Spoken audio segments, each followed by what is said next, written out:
Shabbat Shalom, my friends. Well, calendar note, January 25th was Tu B'Shvat, the new year of the trees, the 15th of the Hebrew month of Shvat.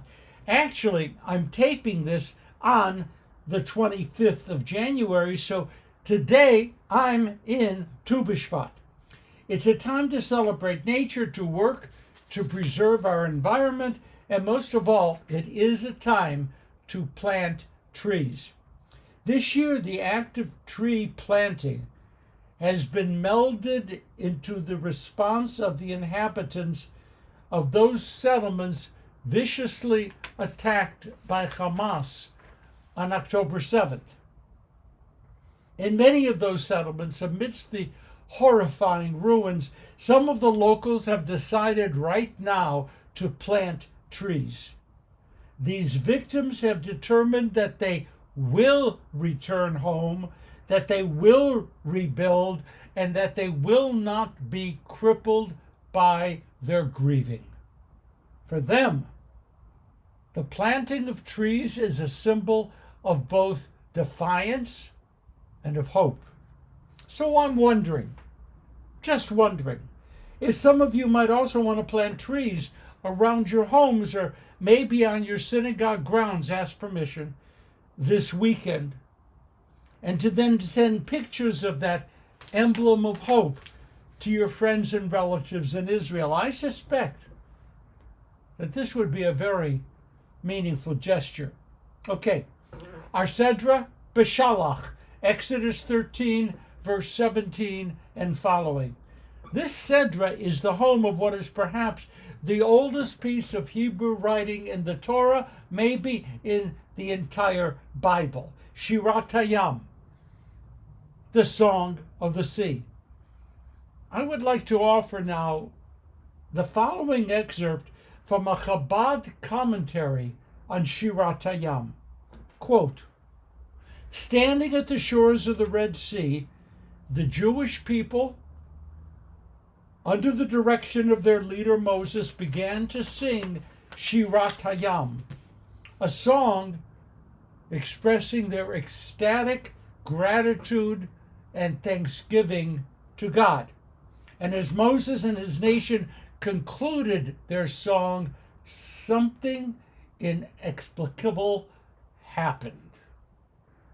Miriam, the prophetess, the sister of Aaron, took a tambourine in her hand, and all the women went out after her with tambourines, dancing.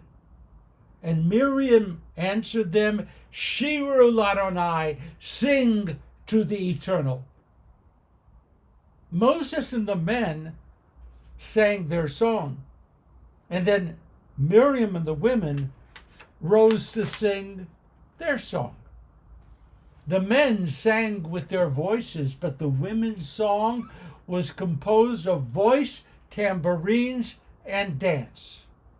The women's hearts were filled with a greater joy, and their song reflected that joy. Who is Miriam?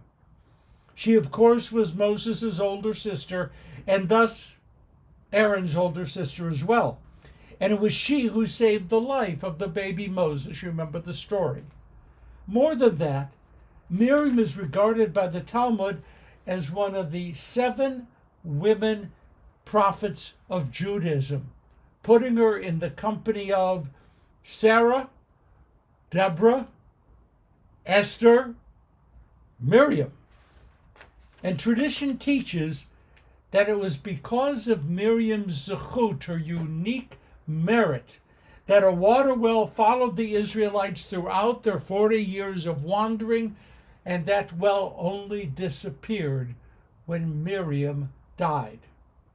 Not only was she co-leader of the Israelites together with Moses and Aaron, but uniquely, Miriam is treated by our tradition as the one who preserved hope for our people. The rabbis hold that it was Miriam who chastised her father and mother because they had decided to have no more children, since Pharaoh was determined to kill off all newborn male babies. Her parents listened to her. They changed their mind. Thus Moses was born. So Miriam was the mother not only of hope, but of rebellion. Because of her, the women did not lose their vision as to what was happening all around them. Because of her, they refused to abandon hope. Because of her, they saw the redemptive power of God entering their lives and shaping their future. Because of her, they picked up their tambourines and danced and sang before God. My friends, don't for a moment think that hope is easy. Not even as they experienced the miracle of the dividing sea. The yearning for freedom is really not built into human DNA. Freedom can be overwhelming and frightening and challenging and unsettling. Freedom comes with burdens and obligations that slaves had never experienced.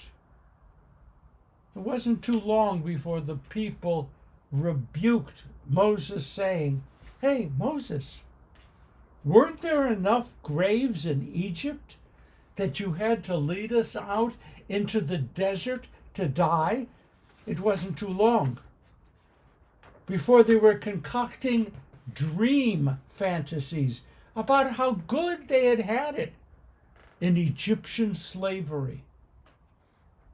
Over against this litany of fear and of regret, Miriam and the women had picked up their tambourines and sang and danced.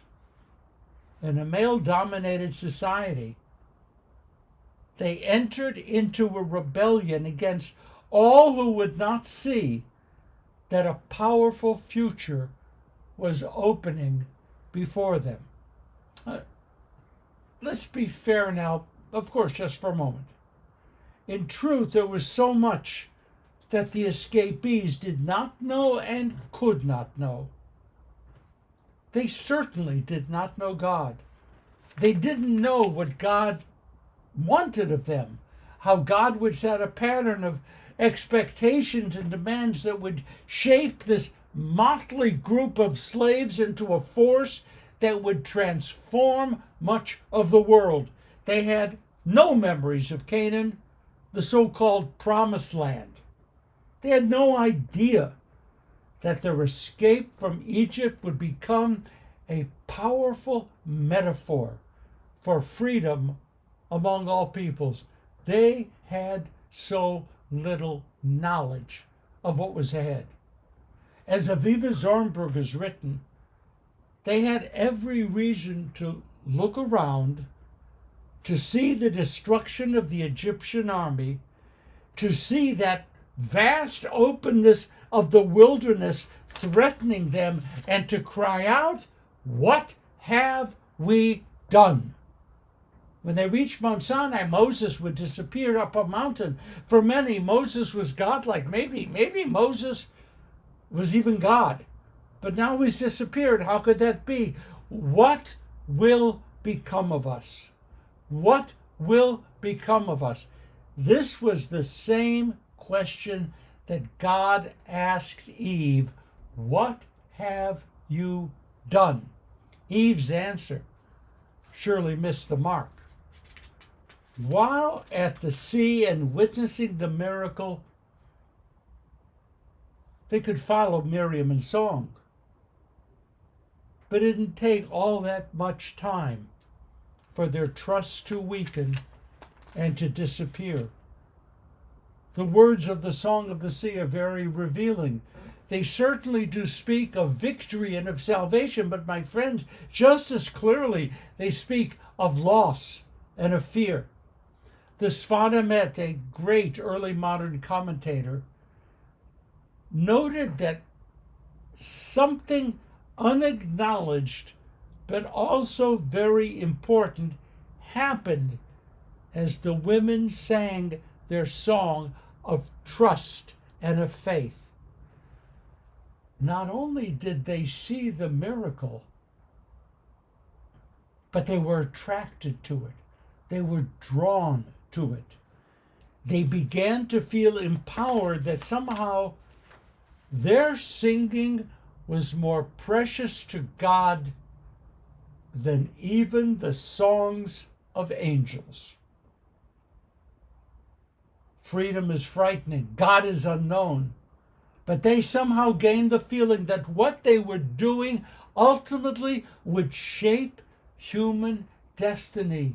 So they sang, and they danced, and they choreographed their trust. They choreographed their trust. And the words that they sang have not been forgotten, even now, almost 3,500 years later. This is what they sang.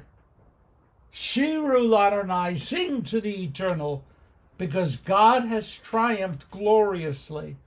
Horse and rider has God cast into the sea.